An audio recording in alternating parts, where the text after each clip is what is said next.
So why is centipede king of the warm season grasses?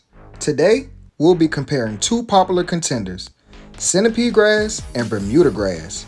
Let's jump right into it. First up is centipede grass. This grass is known for its low maintenance and light green color. Centipede grass is a warm season turf grass that thrives in the southern regions of the United States. Its dense growth pattern, which blocks out weeds, and its ability to tolerate shade make it a popular choice for many homeowners. Known as the lazy man's grass, centipede requires less mowing and overall maintenance. It also thrives well in drought conditions or areas with limited water access. Looking to save money? Centipede is definitely your choice, only requiring 1 to 2 pounds of nitrogen per year, which is by far the lowest of any of the warm season grasses. So what about Bermuda grass? Well, Bermuda grass is no slouch.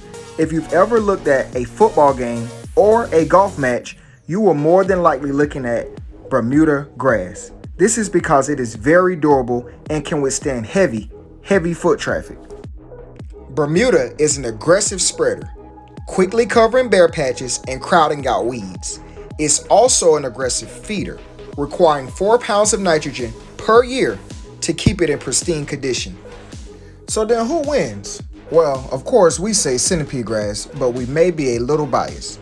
Simply put, if you want less maintenance, don't mind the light green color, and want to save a little money, then you definitely want to consider going with centipede grass.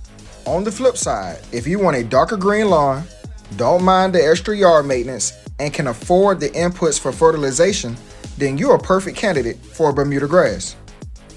Thank you so much for joining us today and helping us pick a winner.